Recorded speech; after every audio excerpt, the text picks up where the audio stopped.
Welcome back to another episode of Mind. Today we are diving into one of the most trending issues, particularly in Zimbabwe. I wish this were a cause for a celebration, but nope, it's not a cause for celebration. Apparently, we are sitting on number 3 on the list of the most attacked countries in the world. Go us, go us, go us, right? This is not funny. Shame on us. So this is according to Checkpoint. And for those who don't know Checkpoint is a leading AI-powered and cloud-delivered cybersecurity platform provider. So a number of companies actually look to Checkpoint when it comes to cybersecurity. In case you're wondering if their say really matter in this issue, they're kind of a big deal. So today, what we're talking about, we are asking the question, am I safe from cybersecurity threats? And when I say I literally mean everyone. I'm talking to you. I'm talking to you over there. You too. Yes, I mean you. Oh, sorry. I mean everyone, literally everyone, from the people in the village to the people in the higher offices, from a kid in ECDA to the president. Anyway, when people hear about cybersecurity, they start mentally checking out. It's like, oh, you're talking about cybersecurity? Yeah, you can go ahead. I'm joining when you start talking something that I really understand, or you start talking something that actually affects me. And probably they will join when you start talking about politics, maybe soccer, maybe, and some other guys wrestling. It's weird, right? Anyway, what I'm trying to say is not everyone thinks it is part of a discussion. When people start talking about cybersecurity, people will start feeling like they're safe. People will start feeling like this whole cybersecurity thing affect those who are into tech or those who operate within the tech spaces of Zimbabwe. I'm here to prove you wrong today. I want to show you something really clear, something really interesting. Here's the reality check. Cybersecurity is real and it can affect everyone. Yes, that means you again. Oops, there I go again. I'm repeating myself. But seriously, is that important? I mean it.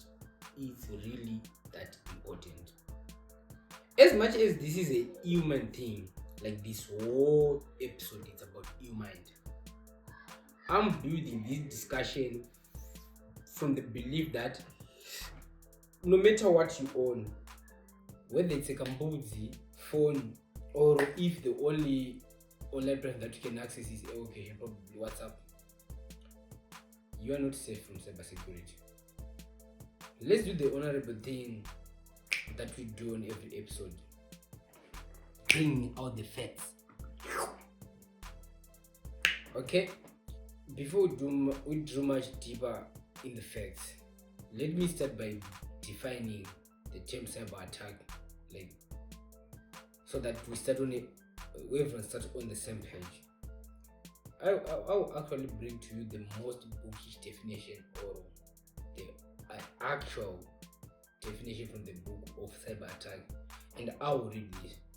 So a cyber attack is when there is an unauthorized action against computer infrastructure that compromises the confidentiality, integrity, or availability of its contents.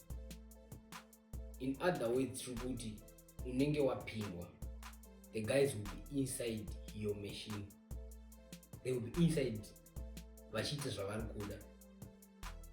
They will be inside the machine and messing things up. That's what we say. That's when we start saying you've been attacked. Okay, so a cyber attack is when there is an authorized access to a computer. And a computer, by definition, I'm going to take the Form 1 definition of a computer. So a computer is a machine that can process and store information, perhaps performing tasks like calculations, storing data, and displaying information. You knew that, right? I can see. Okay, now let me bring the evidence to show who is really safe and who is not. So the thing that I'm going to do here, I'm going to put people in two groups. Forgive me, in some of the groups there may be people who are too qualified to be in that group, but I'm just gonna do it anyway after I waste my show. You mind. Anyway, I'm first to group the first people as the most computer literate people. I mean the people who understand tech and people who use computers like on daily basis. People who use computers at work, people who use computers at home, and people who own smartphones, and also those people whom you can go to when you have a tech problem, or whom you know can refer you to a person who knows something about tech. These people, they are also vulnerable. Let me bring the evidence of a situation where this actually happened. This evidence is one of a kind. It's actually unique. So what's unique about this attack is this is the first reported AI-based phishing attack. Yeah, there might be other AI attacks that happened prior to this, but this was the first reported AI phishing attack in the happened in 2019. This is the first reported AI phishing attack, and it's called phishing or voice phishing. Sounds slick, right? So in 2019, hackers used AI-generated voices to convince a CEO of a UK company to send to transfer money to someone. The criminals used commercially available voice generating AI software to impersonate a boss of a German company that owns a UK energy firm, right? So the criminals called the UK CEO and tricked him into wiring $243,000 to a supplier in Hungary. The fun thing about this whole story, the attackers ended up calling for the second time again, and when they were calling for the second time, they were asking for another hefty amount, probably more than 243,000. That's when the CEO started suspecting that this wasn't the CEO's boss was asking for him to transfer the money. So probably if it wasn't for the greediness of these attackers, probably couldn't have known about this. So thank you guys for your greediness. Now we know about this. So in the first group, we have the most computer literate people. In the second group, I'm putting the illiterate people. I mean tech-wise, not reading-wise. So if you check one of our episodes, we talked of a situation where people were convinced to apply for jobs to something that looks so obvious, probably to ask people who understand tech. So people were convinced to send an email to an email address that doesn't belong to one of our honorable companies that they were pretending to be, which is CPZ. A number of people applied, and definitely at the end people being connived into transferring money so that they get a chance to get the job. I'm pretty sure within this group of people, there are a number of people will send money in the belief that they'll get the job. This is an attack. It's a shame. It's a shame to us. So we can actually see that the illiterate people and the literate, they can literally both be attacked. Okay, let's build another group again. In this group, this first group, I'm bringing the ones owning high tech in. I'm talking of the people who think about, or the company who think about, when they start thinking about tech. Like the people who actually give us accessibility, or we have exposed that to the technology that we think Zimbabwe has. like the companies or the people who have employed the most learned people in terms of tech, right? All those people with degrees in computer science, degrees in information technology. We're talking of the company that employed them, right? We're talking of the Econets, we're talking of the Networks, we're talking of the mobile network operators, we're talking of banks. I think in Zimbabwe, these are the people, these are the companies that we can think of that they've got high tech and stuff.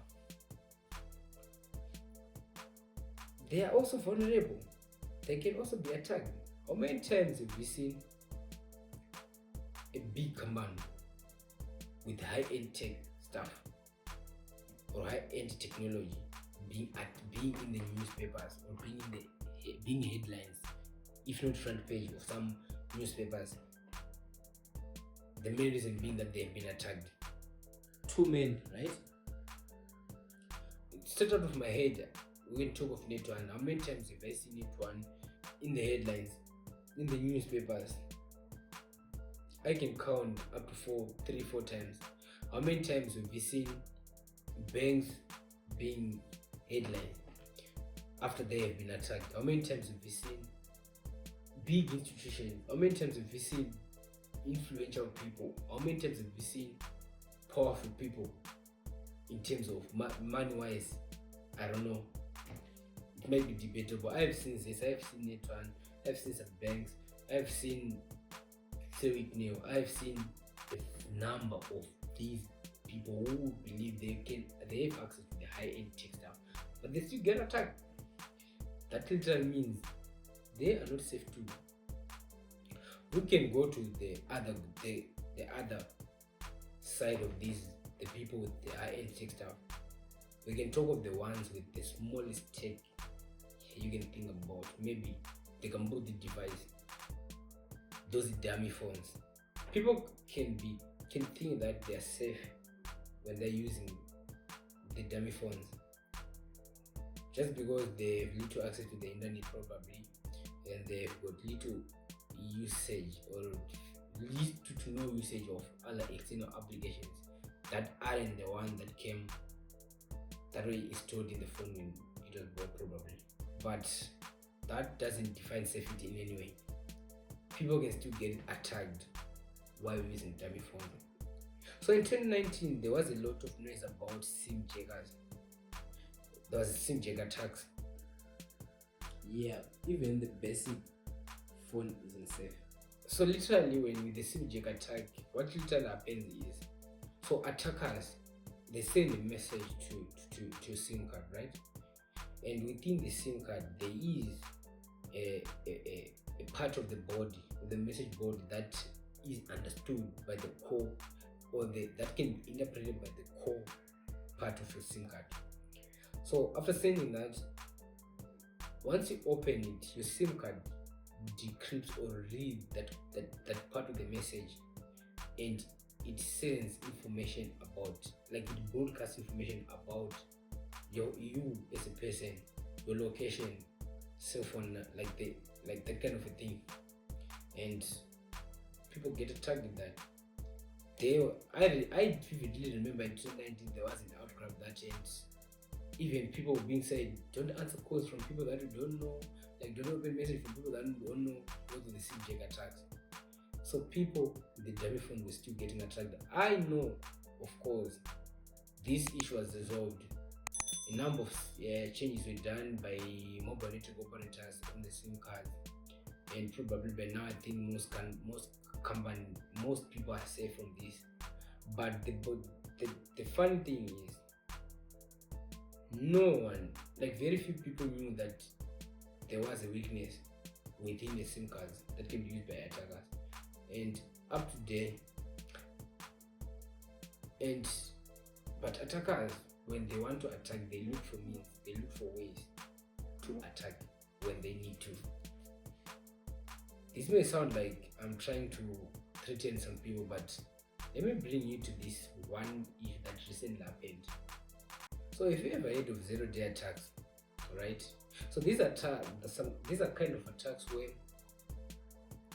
security team or companies, they literally have 0-day to fix a vulnerability that they didn't even know about. So it will be an issue where people start to know that there's a bug or there's an issue within a software after attackers have already utilized the weakness. So in August, like right now we're in September, so I'm talking issues that happened last month. In August, a not coding group exploited a previously unknown bug in Chrome-based browsers. Guess what they were after? Yep, cryptocurrency. You guessed right. I guess you did. So it's not exactly clear how much they got away with this time, but this group has been doing a number in terms of cryptocurrency. Like what is really known is they've already stolen around 30 billion in crypto between 2017 and 2023.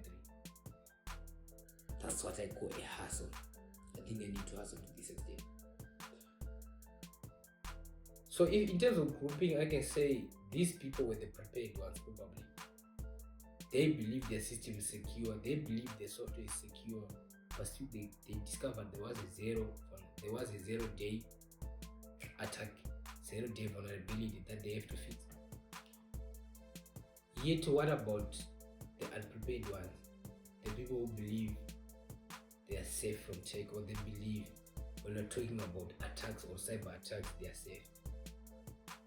They are literally non-starter in terms of surviving attacks. They are at risk. Anyway, why did I bring up this whole 0 day thing? What I was trying to bring out is attackers, they don't stop working. They invest in terms, if it's research and development, when it comes to resources, when it comes to time, doing researches or looking for loopholes that they can utilize and gain access to your computer, to your information. Like these guys don't stop. So what guarantee do you have that you are safe? Like the guarantee is 0. There's a saying that people in cybersecurity like to say, when it comes to cyber attack, it's not a matter of you are safe. They say it's a matter of when. That means any day can get attacked. But what you can do is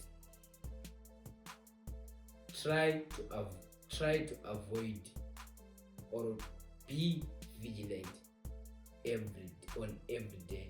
Like be vigilant. Try to protect yourself on a daily basis. You may never know. You may be safe. Like in you trying to be vigilant, you'll be safe. This was an ill mind in a way, but what I was just trying to drive is educate you guys. We need to be safe. It's not the people who want tech who need to be safe from cybersecurity. Like literally everyone, from the granny in the village to the president, from a kid in ECD right now, the vice president. Like, anyone can get attacked. I don't know what do you have to say about this. You can leave your questions in there. You can leave a comment in the comment section down there. Tell us what you think about this whole episode. Tell me, do you think you're safe? Tell me, do you think your relatives are safe? Are you seeing them as victims? Or are you seeing them as potential victims? Are you seeing them as potential witness to your own security? Who knows? Attackers can use them to get access to you. This was an ill mind. This was another episode of Ill Mind. Thank you guys for listening. Subscribe to this channel. Like, share. Tell other people to know about this podcast. You may never know. This may be your only way to secure yourself from your your relative being the weakest point within yourself. See you on another episode.